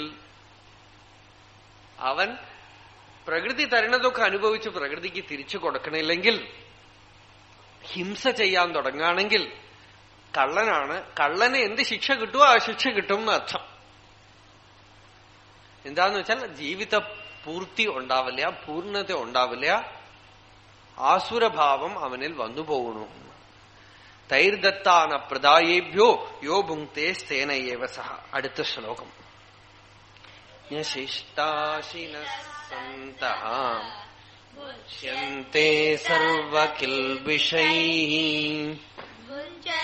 തേ ത്വഘം പാപാ യേ പചന്ത്യാത്മകാരണാത്. സാധാരണ യാഗമൊക്കെ കഴിഞ്ഞിട്ട് ശേഷിക്കുന്ന ഭാഗത്തിനെ അമൃതം എന്ന് പറയും. ഇവിടെ ഭഗവാൻ അതിനെ തന്നെ വേറെ വിധത്തിൽ പറയാണ്. ത്യാഗം ചെയ്ത ശേഷം എന്ത് ശേഷിച്ചിരിക്കുന്നു? ശേഷിക്കുന്നത് അമൃതമാണ്. അതായത് നമ്മളുടെ അഹങ്കാരം ക്ഷയിക്കുമ്പോ, എപ്പോ തന്നിഴപ്പ്, തമിഴിൽ അതുதான் വാർത്ത. தன்னிழப்பு ஏற்படுற போதெல்லாமே அந்த இடத்துல அமிர்தானுபவம் உண்டாகும். യജ്ഞശിഷ്ടാശിന സന്തഹ മുച്ചന്തേ സർവകൽപിഷഹി. സന്തഹ എന്നുള്ള വാക്കാണ് ഭഗവാൻ പ്രയോഗിച്ചിരിക്കുന്നത്. സന്തഹ എന്ന് വെച്ചാൽ സാധുക്കൾ എന്നർത്ഥം, സത്തുക്കൾ എന്നർത്ഥം. സത്തിനെ കണ്ടവരാണ് സന്തുക്കൾ. യജ്ഞം ചെയ്യുമ്പോഴൊക്കെ തന്നെ എപ്പോഴൊക്കെ നമ്മള് ഈ അഹങ്കാരത്തിനെ മൂലത്തിൽ അടക്കുന്നുവോ അപ്പോഴൊക്കെ യജ്ഞമാണ്. ആ യജ്ഞം ത്യാഗം കഴിഞ്ഞ് ശേഷിച്ചിരിക്കുന്നത് എന്താ? അമൃതമാണ്. അതിനെ അശിക്കുന്നവർ എന്ന് വെച്ചാൽ എന്തെങ്കിലുമൊക്കെ ഒരു ത്യാഗം ചെയ്യുമ്പോ ത്യാഗം ചെയ്യുന്ന ക്ഷണം നമ്മളുടെ ഉള്ളിൽ കാണാം ഒരു സീക്രട്ട് ഡോർ തുറക്കപ്പെടും, ഒരു ഫൗണ്ടൻ തുറക്കപ്പെടും. നമ്മളുടെ ഉള്ളിൽ എന്തോ ഒരു അനുഭൂതിയുടെ കുളിർമ അകമയ്ക്ക് വന്ന് നിറയും. അതിനാണ് ഇവിടെ യജ്ഞശിഷ്ടാശിന. അതിനെ ഭുജിക്കലാണ്, അല്ലാതെ വായ കൊണ്ട് ഭുജിക്കലല്ല ഇവിടെ പറയണത്. നമ്മൾ എന്തിനെയോ ഒന്നിനെ ഭുജിക്കും. ത്യാഗം ചെയ്യുന്ന ഓരോ മൊമെന്റിലും ഓരോ ക്ഷണത്തിലും നമ്മൾ എന്തോ ഒരു അനുഭവത്തിനെ ഭുജിക്കും അകമയ്ക്കും. അതിനെ ഭുജിക്കുന്നവർ സർവകിൽപിഷൈഹി മുച്യന്തെ. സകല കളങ്കങ്ങളിൽ നിന്നും അവർ വിമുക്തരാകുന്നതാണ്. അല്ലാതെ പുറമേക്ക് എന്തെങ്കിലും ഭുജിക്കലല്ല. പുറമേക്കും ഭുജിക്കുമായിരിക്കും. ഒരമ്മ എല്ലാവർക്കും ആഹാരം കൊടുത്തു, അവസാനം അമ്മയ്ക്ക് വേണ്ടിയുള്ള ഭക്ഷണം മാത്രം ബാക്കി വെച്ചിട്ടുണ്ട്. അപ്പൊ ഉണ്ട് അവസാനത്തെ മകൻ ഇന്ന് വരില്ല, എവിടെയോ ദൂരത്ത് ഡ്യൂട്ടിയാണെന്ന് പറഞ്ഞ് പോയ ആള് രാത്രി തിരിച്ചു വന്നു. അമ്മയ്ക്ക് അമ്മ വിചാരിക്കോ എനിക്ക് മാത്രം ഭക്ഷണം വെച്ചപ്പോ തിന്നാൻ വന്നു എന്ന് വിചാരിക്കോ? സന്തോഷമായിട്ട് അമ്മ ഭാഗ്യം, ഞാൻ കഴിച്ചില്ലല്ലോ, ഞാൻ കഴിച്ചിരുന്നുവെങ്കിൽ കുട്ടിക്ക് ഇനിയിപ്പോ വിശന്നുകൊണ്ടിരിക്കണ്ടേ എന്ന് പറഞ്ഞ് തനിക്ക് വെച്ച ഭക്ഷണത്തിനെ ആ മകന് കൊടുത്തിട്ട് വെറും പച്ചവെള്ളമോ മോരോ കുടിച്ചിട്ട് കിടക്കുമ്പോ ആ അമ്മയുടെ ഹൃദയത്തിൽ, മാതൃഹൃദയത്തിൽ എന്തു ഭാവം ഉണ്ടാകും?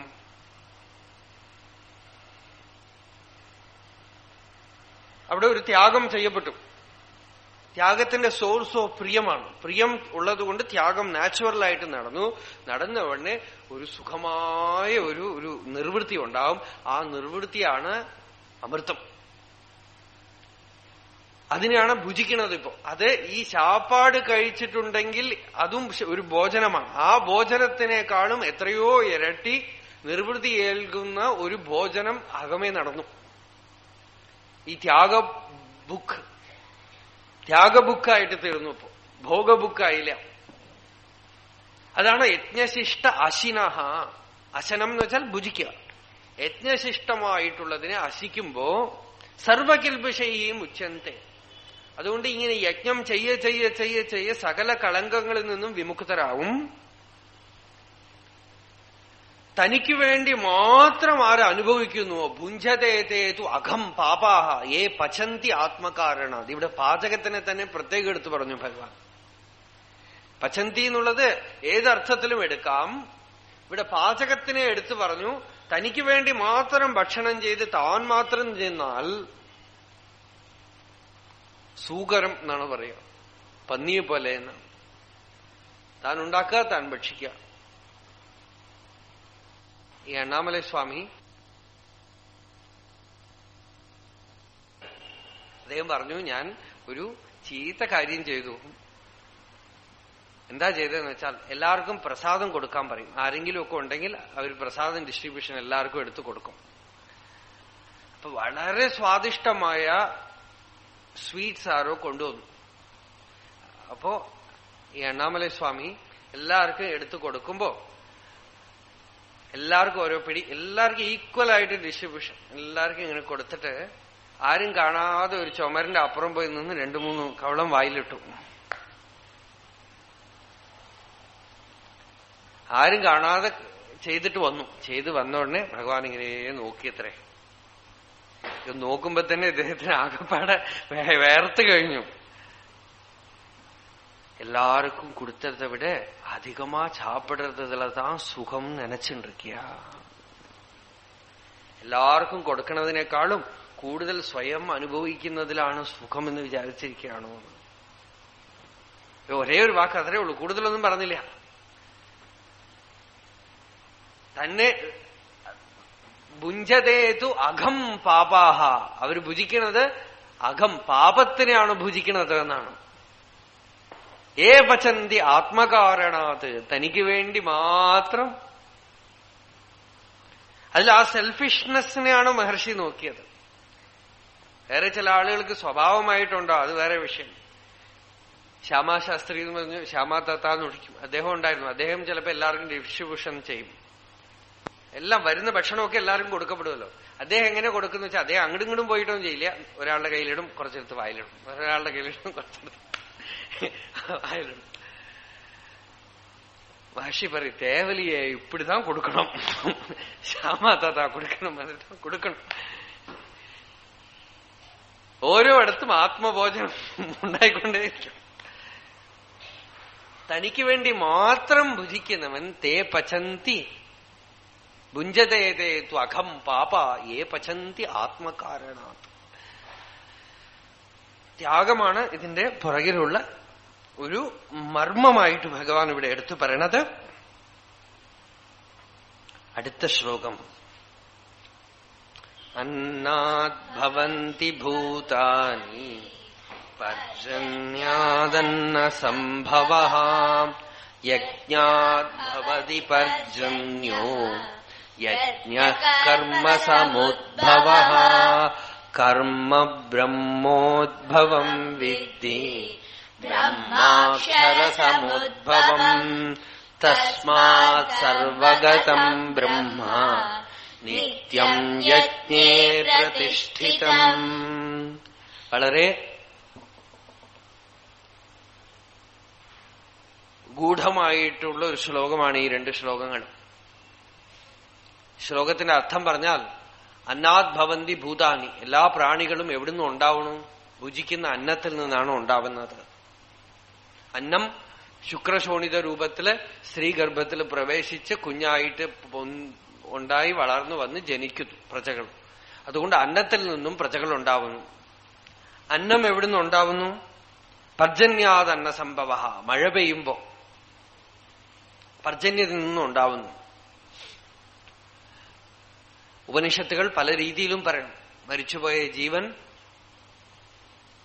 അതിന്റെ പുണ്യപരിഭാഗത്തിനനുസരിച്ച് പല മണ്ഡലങ്ങളിലും ജന്മമെടുത്ത് ആ പുണ്യപരിഭാഗം തീർന്നു കഴിയുമ്പോൾ ആ ജീവൻ മേഘങ്ങളിലൂടെ മഴവെള്ളമായി ഭൂമിയിൽ വീണ് ധാന്യങ്ങളിലൊക്കെ പ്രവേശിച്ച് പുരുഷ ശരീരത്തിൽ പ്രവേശിച്ച് സ്ത്രീഗർഭത്തിലേക്ക് പ്രവേശിക്കും എന്നൊരു മാർഗം.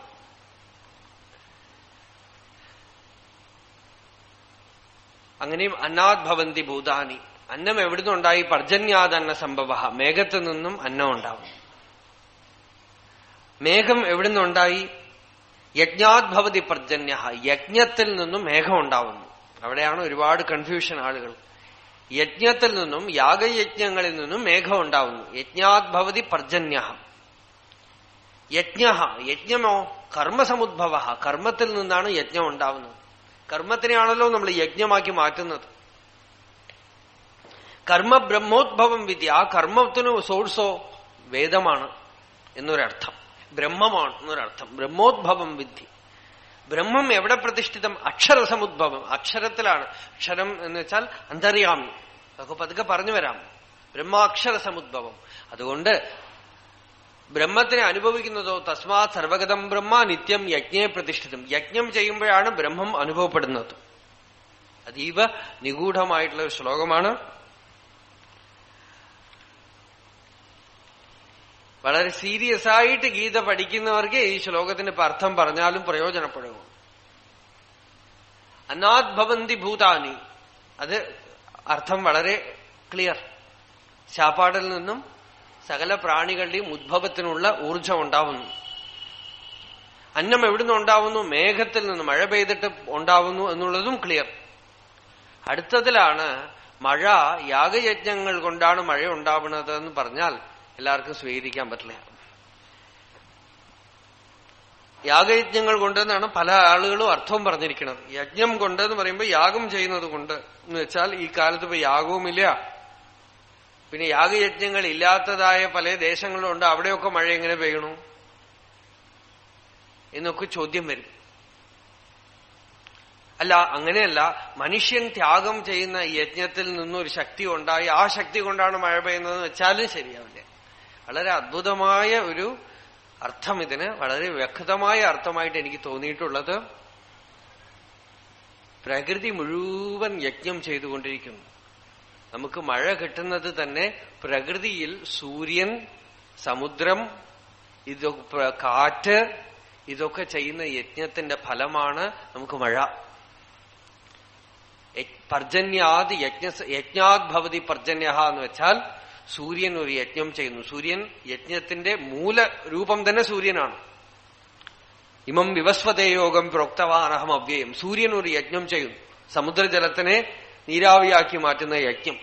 കാറ്റൊരു യജ്ഞം ചെയ്യുന്നു, ആ മേഘത്തിനെ പല സ്ഥലത്തും ഡിസ്ട്രിബ്യൂട്ട് ചെയ്ത് കൊണ്ടുപോകുന്ന ഒരു യജ്ഞം. പ്രകൃതിയിൽ ഓരോ ദേവതകളും ഈ യജ്ഞത്തിന് കൂട്ടുനിൽക്കുന്നു. മഴ പെയ്യാൻ കാരണം പ്രകൃതിയിലുള്ള ഈ എലമെന്റ്സ് ഒക്കെ അവരവരുടെ നിയമങ്ങൾ തെറ്റിക്കാതെ ഈ ദേവതകളൊക്കെ യജ്ഞം ചെയ്യുന്നതിന്റെ ഫലമാണ് മഴ. അപ്പൊ പ്രകൃതിയിൽ നടക്കുന്ന ഒരു പ്രോസസ്സാണ് യജ്ഞം.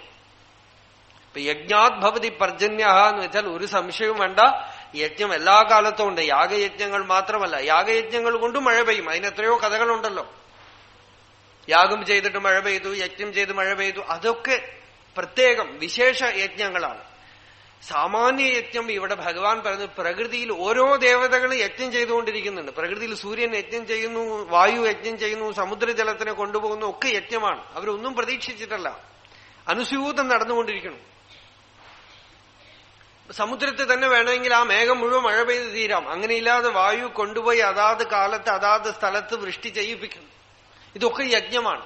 അപ്പൊ ഈ പ്രകൃതി നമുക്ക് കാണിച്ചു തരുന്നു അവരുടെ പ്രോസസ്സിന് അതാത് എലമെന്റ്സ്, അതാത് ഭൂതങ്ങൾ അതാത് കാലത്തിൽ നിസ്വാർത്ഥമായി ചെയ്യുന്ന ഒരു യജ്ഞത്തിന്റെ ഫലമാണ് നമ്മളൊക്കെ അനുഭവിച്ചുകൊണ്ടിരിക്കുന്നത്. അപ്പൊ പർജന്യാത് അന്നസംഭവ യജ്ഞാത് ഭവതി പർജന്യ. യജ്ഞം എവിടുന്നുണ്ടായി? കർമ്മസമുദ്ഭവ. അതെല്ലാവർക്കും അറിയാം, ചലനമാണ് കർമ്മം. ഓരോ കർമ്മവും യജ്ഞം ചെയ്യണമെങ്കിൽ ഒരിക്കലും ജഡം ചലിക്കുകയേ ഇല്ല. ഒരു ചലനം ഉണ്ടാവണമെങ്കിൽ അതിനു പുറകിൽ ഒരു ചൈതന്യ പ്രതീതി ഉണ്ടാവും. ഇപ്പൊ ഞാൻ എന്തോ പറഞ്ഞുകൊണ്ടിരിക്കണമെന്ന് വെച്ചാൽ ഇതൊരു കർമ്മമാണ്. ആ കർമ്മം യജ്ഞവുമാവാം സ്വാർത്ഥവുമാവാം. ഈ കർമ്മം തന്നെ യജ്ഞമായിട്ട് മാറുമ്പോൾ കർമ്മത്തിൽ നിന്നും യജ്ഞം ഉണ്ടാവുന്നു. ഈ കർമ്മം എവിടുന്നുണ്ടായി? കർമ്മ ബ്രഹ്മോദ്ഭവം വിദ്ധി. യാഗയജ്ഞങ്ങളാണെങ്കിൽ കർമ്മ ബ്രഹ്മോദ്ഭവം വിദ്ധി എന്ന് വെച്ചാൽ വേദമാണ് യജ്ഞത്തിന്റെ മൂലം. അതുകൊണ്ട് വേദത്തിൽ നിന്നും അറിഞ്ഞുകൊണ്ട് യജ്ഞം ചെയ്യും. കർമ്മ ബ്രഹ്മോദ്ഭവം വിദ്ധി എന്ന് പറഞ്ഞാൽ ഇവിടെ എന്താ അർത്ഥം? നമ്മളുടെ അഖണ്ഡമായ ചൈതന്യം, നമ്മുടെ സ്വരൂപം, അതിൽ നിന്നുമാണ് യജ്ഞം തന്നെ ഉണ്ടാവുന്നത്. കർമ്മം ബ്രഹ്മത്തിൽ ഒരു ചലനമാണ് കർമ്മം. ബ്രഹ്മത്തിൽ ഏർപ്പെടുന്ന ഒരു സ്പന്ദനമാണ് കർമ്മം. ആ ബ്രഹ്മത്തിനെ അനുഭവിക്കുന്നത് എങ്ങനെ? അക്ഷരസമുദ്ഭവം. അക്ഷരസമുദ്ഭവം എന്ന് വെച്ചാൽ ബ്രഹ്മത്തിലുള്ള ഓരോ ചലനവും കർമ്മമാണ്. പക്ഷെ ബ്രഹ്മത്തിനെ അനുഭവിക്കണമെങ്കിൽ അക്ഷരപുരുഷൻ പുരുഷോത്തമൻ എന്ന് ഭഗവാൻ തന്നെ പറയുന്നു. അക്ഷരം എന്നുള്ള വാക്കിന് ഗീതയിൽ അർത്ഥം അഹം എന്നുള്ള ബോധസ്വരൂപം എന്നർത്ഥം, ജീവസ്വരൂപമല്ല. അഹം എന്നുള്ള പ്രജ്ഞ, അതിനെയാണ് ഭഗവാൻ ഗീതയിൽ അക്ഷരം എന്ന് പറഞ്ഞിട്ടുള്ളത്. ദിവ്യോ ഹി അമൂർത്ത പുരുഷ സ ബാഹ്യാഭ്യന്തരോ ഹി അജഃ അപ്രാണോ ഹി അമനാഹ ശുഭ്രോ ഹി അക്ഷരാത് പരതഃ പരഃ. അക്ഷരത്തിന് അപ്പുറമുള്ളതിനെയാണ് പരമാത്മാ ബ്രഹ്മം എന്നൊക്കെ പറഞ്ഞത്. അക്ഷരം എന്ന് വെച്ചാൽ നമ്മളുടെ അകത്ത് അഹം അഹം അഹം എന്നുള്ള സ്ഫൂർത്തി.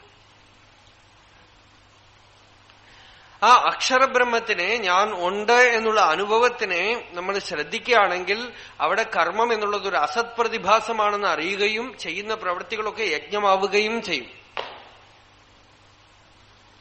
തസ്മാത് സർവഗതം ബ്രഹ്മ. അതുകൊണ്ട് സർവഗതമായിട്ടുള്ള ബ്രഹ്മം, പരമാത്മാ അനുഭവം, നമ്മളുടെ ഈശ്വര സാക്ഷാത്കാരം എന്ന് പറയുന്നത് യജ്ഞത്തിനെ ആശ്രയിച്ചിരിക്കുന്നു, ത്യാഗത്തിനെ ആശ്രയിച്ചിരിക്കുന്നു. ഇപ്പൊ ഇത്രയും പറഞ്ഞതുകൊണ്ട് പേടിക്കണ്ട. ഗീതയിലുള്ള ശ്ലോകത്തിന്റെ അർത്ഥം പറഞ്ഞു, അത്രയേ ഉള്ളൂ. വളരെ സിമ്പിളായിട്ട് പറഞ്ഞാൽ യജ്ഞം ചെയ്യുന്തോറും ഭഗവത് അനുഭവം നമുക്ക് ഉണ്ടായിക്കൊണ്ടേയിരിക്കും എന്നർത്ഥം. യജ്ഞം ചെയ്യുന്തോറും പ്രകൃതിയിലുള്ള സകല മംഗളകാര്യങ്ങളോടും നമ്മൾ കൂട്ടുനിൽക്കുന്നത് കൊണ്ട് പ്രകൃതി മുഴുവൻ നമുക്ക് പിന്തുണ ചെയ്തുകൊണ്ടിരിക്കും. യജ്ഞം സകലവിധ ശുഭത്തിനും മംഗളത്തിനും മൂലകാരണമാണ്. അതുകൊണ്ട് യജ്ഞം ചെയ്താൽ ഈ ചക്രം ഇപ്പൊ പറഞ്ഞുവല്ലോ, അന്നത്തിൽ നിന്ന് പ്രജകൾ ഉണ്ടാവുന്നു, അന്നം മഴയിൽ നിന്നുണ്ടാവുന്നു, മഴ യജ്ഞത്തിൽ നിന്നുണ്ടാവുന്നു, ഈ ചക്രം ചുറ്റും വിടാതെ ഈ ചക്രത്തിന് നമ്മളും ഫോഴ്സ് കൊടുത്തുകൊണ്ടേയിരിക്കും. നമ്മൾ ചെയ്യുന്ന ത്യാഗവും സൂര്യചന്ദ്രാദികളൊക്കെ നടത്തുന്ന ത്യാഗത്തിനോട് കൂടെ ചേരും. അങ്ങനെ ചെയ്തിട്ടില്ലെങ്കിൽ എന്താ കുഴപ്പം എന്ന് വെച്ചാൽ അതിനാണ് ഭഗവാൻ അടുത്ത ശ്ലോകം പറയണത്. അതും കൂടെ പറഞ്ഞു നിർത്താം. ഏവം പ്രവർത്തിതം ചക്രം നാനുവർത്തയതീഹ യഃ അഘായുരിന്ദ്രിയാരാമോ മോഘം പാർത്ഥ സജീവതി. ഏവം പ്രവർത്തിതം ചക്രം, ഇങ്ങനെ ചുറ്റുന്ന ഈ ചക്രത്തിനെ യഹ ന അനുവർത്തയതി, ആരാണോ അനുവർത്തനം ചെയ്യാതിരിക്കുന്നത്, ഞാൻ ത്യാഗം ചെയ്യില്ല, ഞാൻ യജ്ഞം ചെയ്യില്ല എന്ന് ആര് ശാഠ്യം പിടിക്കുന്നുവോ, അഘായുഹു, അവൻ പാപമേ ആയുസായിട്ടുള്ളവനാണ്, പാപമേ ജീവിതമായിട്ടുള്ളവനാണ്. സ്വാർത്ഥത തന്നെ പാപം, അഹങ്കാരം തന്നെ പാപം, സെൽഫിഷ്നെസ് തന്നെ പാപം. ഇന്ദ്രിയാരാമ, എന്തുകൊണ്ട് അവൻ സ്വാർത്ഥത ചെയ്യുന്നു? ഇന്ദ്രിയ സുഖത്തിനോടുള്ള അറ്റാച്ച്മെന്റ് കാരണം, എനിക്ക് ഭോഗം കിട്ടണം എന്നുള്ള അറ്റാച്ച്മെന്റ് കാരണം. മോഘം പാർത്ഥ സജീവതി, ഹേ പാർത്ഥ, അവൻ ജീവിക്കുന്നത് തന്നെ വൃഥാവാണ്, അവന്റെ ജീവിതം തന്നെ വ്യർത്ഥമാണ്. കാരണം എന്താ? അവസാനം ഡിപ്രഷൻ, ശൂന്യതാ പ്രതീതി, ദുഃഖം, അകമയ്ക്ക് തപസ്, വിഷമമൊക്കെ മരണസമയത്ത് പൊന്തി വരും. പല ആളുകളും ജീവിക്കുമ്പോൾ സുഖമായിട്ട് ജീവിക്കുന്ന പോലെയൊക്കെ തോന്നും. പക്ഷെ ഈ മനോമണ്ഡലത്തിൽ ഭ്രമിച്ച് സ്വാർത്ഥമായിരുന്നാൽ മരണത്തിനു മുമ്പ് അത്യധികം ദുഃഖത്തിന്റെ അനുഭവം ഉണ്ടാകും. ജീവിതം തന്നെ ശൂന്യമായും തോന്നും, എനിക്കൊന്നുമില്ല, പിടിക്കാനൊന്നുമില്ല, ഭഗവാനെയും പഠിച്ചില്ല, ഭഗവത് അനുഭവം ഉണ്ടായില്ല, ജീവിതം എന്തോ പോലെ ജീവിച്ചു കഴിയുമ്പോൾ അവസാനം മോഘം പാർത്ഥ സജീവതി. ഈ ചക്രത്തിൽ അല്പം നമ്മളുടെ കൈയും കൊടുക്കണമെങ്കിൽ നമ്മൾ എങ്ങനെ കൈ കൊടുക്കും? ത്യാഗം. ത്യാഗേനൈക്കേ അമൃതത്വം ആനശഹു. എന്താ ത്യാഗം? സ്വാർത്ഥതാത്യാഗം, ആഗ്രഹത്യാഗം. ആഗ്രഹത്യാഗം കൊണ്ട് എന്ത് പ്രയോജനം? ഈശ്വരൻ സദാ അനുഭവ മണ്ഡലത്തിൽ ഇരുന്നുകൊണ്ടേയിരിക്കും. അങ്ങനെ ഈശ്വരൻ അനുഭവ മണ്ഡലത്തിൽ ഇരുന്നാലോ സദാ ആനന്ദം ഉണ്ടാവും. ആനന്ദം ആത്മസ്വരൂപമാണ്. നിരന്തരമായ ആത്മാനുഭവം ആർക്കുണ്ടോ അയാൾക്ക് പ്രത്യേകിച്ച് ഇനി ചെയ്യാനോ നേടിയെടുക്കാനോ യാതൊന്നും തന്നെ ഇല്ല. അയാൾ ചെയ്തതുകൊണ്ട് കിട്ടാനും ഒന്നുമില്ല, ചെയ്യാത്തത് കൊണ്ട് നഷ്ടമാവാനും ഒന്നുമില്ല. അയാൾക്ക് സകലവിധമായിട്ടുള്ള തൃപ്തിയും പൂർണ്ണതയും അയാളുടെ ഉള്ളിൽ ഉണ്ടാവുന്നു. അതാണ് അടുത്ത ശ്ലോകത്തിൽ ഭഗവാൻ പറയാൻ പോകുന്നത്. യസ്തു ആത്മരതിരേവ സ്യാദ് ആത്മതൃപ്തശ്ച മാനവഃ ആത്മന്യേവ ച സന്തുഷ്ടഃ തസ്യ കാര്യം ന വിദ്യത്തെ ദൈവതസ്യ കൃതേനാർത്ഥഃ ന അകൃതേനേഹ കശ്ചന ന ചാസ്യ സർവഭൂതേഷു കശ്ചിദർത്ഥവ്യപാശ്രയ. പൂർണ്ണപുരുഷൻ അയാൾ പ്രത്യേകിച്ച് യജ്ഞമോ യാഗമോ ഒന്നും ചെയ്യേണ്ട ആവശ്യമില്ല. അയാളുടെ എക്സിസ്റ്റൻസ്, അസ്തിത്വം തന്നെ യജ്ഞമാണ്. ശ്വാസോച്ഛ്വാസം തന്നെ യജ്ഞമാണ്. ഓരോ ചലനവും യജ്ഞമാണ്. ഓരോ ചിന്തയും യജ്ഞമാണ്. ഓരോ പ്രവൃത്തിയും യജ്ഞമാണ്. അയാൾ തന്നിൽ തന്നെ രമിച്ചിരിക്കുന്നു. അങ്ങനെയുള്ള ആത്മയാജിയെക്കുറിച്ചാണ് അടുത്ത ശ്ലോകത്തിൽ ഭഗവാൻ പറയാൻ പോകുന്നത്. അത് നമ്മൾ നാളെ കാണാം. സർവേപി സുഖിനഃ സന്തു സർവേ സന്തു നിരാമയാഃ സർവേ ഭദ്രാണി പശ്യന്തു മാ കശ്ചിത് ദുഃഖഭാഗ് ഭവേത്. യതോ മമാത്മാ ഭവസി ത്വമേവ തതോ ന വാച്യം മമ കിഞ്ചിദസ്തി. യഥാ തവേഷ്ടം കുരു മാം തഥൈവ ത്വാം ആത്മനാഥം രമണം ഭജാമി.